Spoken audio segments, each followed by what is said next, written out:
Well,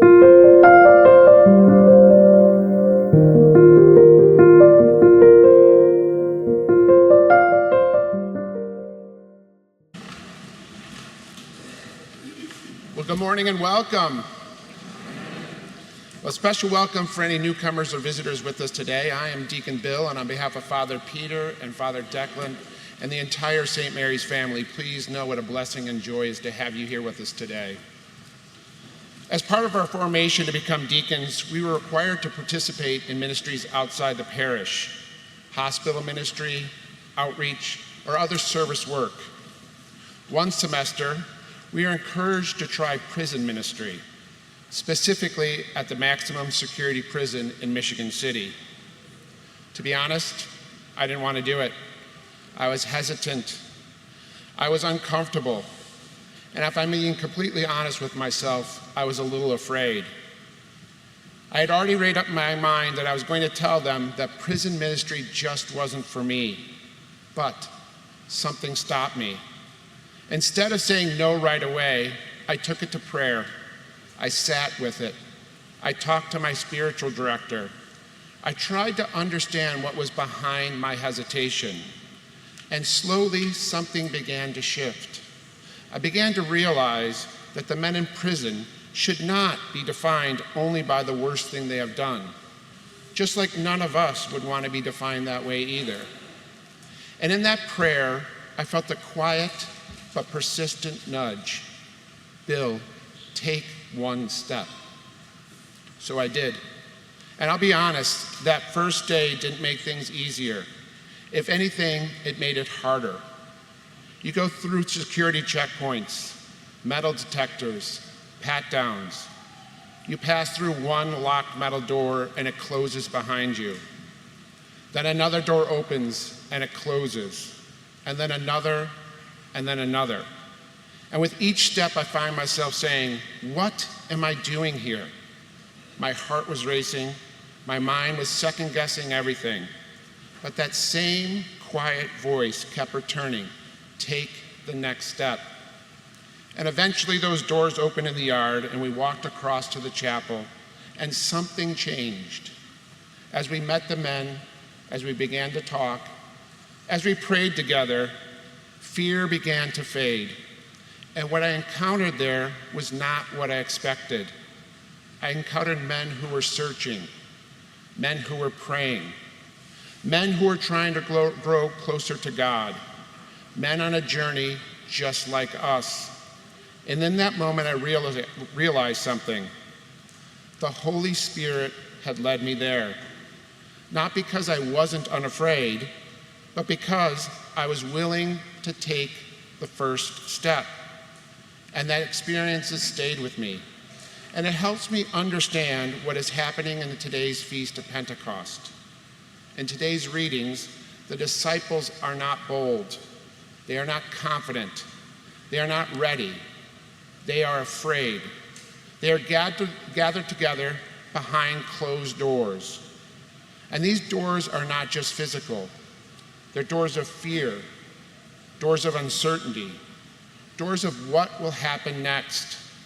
They have these doors despite having seen everything unfold. They walked with Jesus.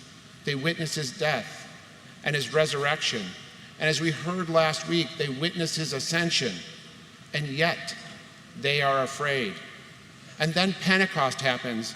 The Holy Spirit comes upon them, not gently, but powerfully, like a strong driving wind, like tongues of fire, and everything changes. But here's what's important. The Holy Spirit didn't remove their fear. Instead, the Holy Spirit moved them forward through the fear. The doors don't slowly fade away, they opened. And the disciples walked out into the streets and they began to speak. They began to witness. The same men who were hiding are now proclaiming the good news. That is the power of the Holy Spirit. That is what Pentecost is all about. It's not about becoming perfect. It's not about saying that I have everything figured out. But instead, it is about being moved. Move from fear to courage. Move from silence to witness. Move from closed doors to open lives.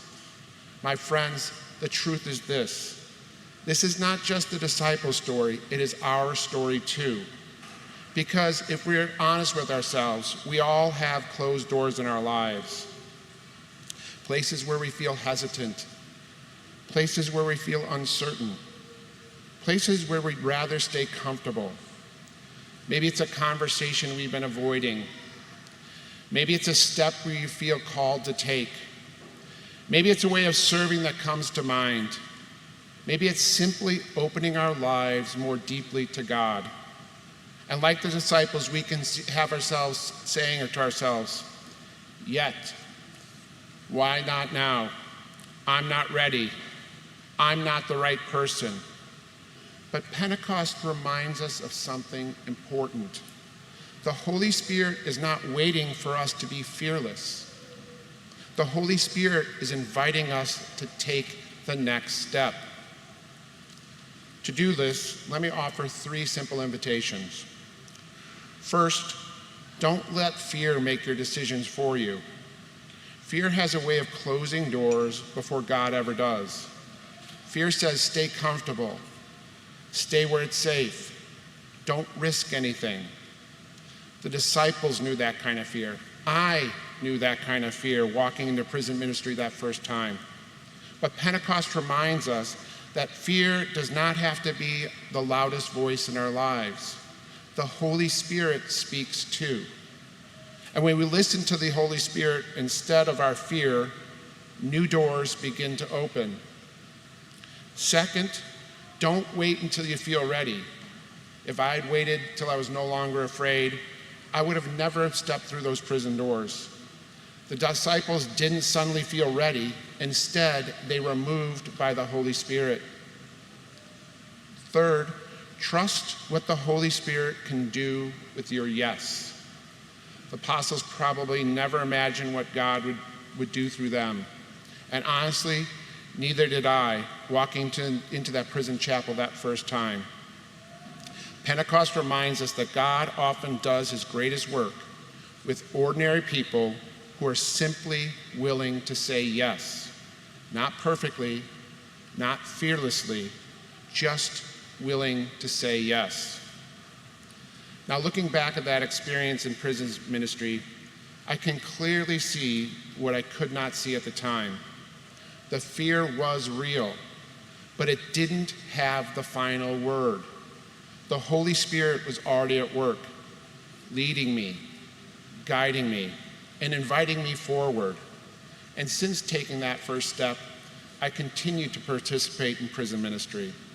And importantly, what began as something I was afraid to do has become one place where I most deeply encounter Christ. Not only does it allow me to accompany the men on their journey of faith, but it feeds me spiritually as well. And looking back now, I can't imagine what I would have missed if I would have ignored the Holy Spirit's invitation. My friends, the same Holy Spirit that came upon the apostles at Pentecost is alive and at work in us.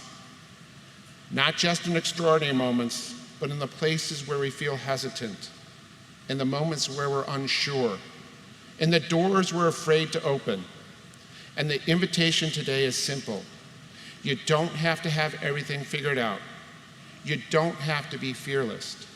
Just don't ignore the Spirit, but instead take the next step and trust that the Holy Spirit will meet you there.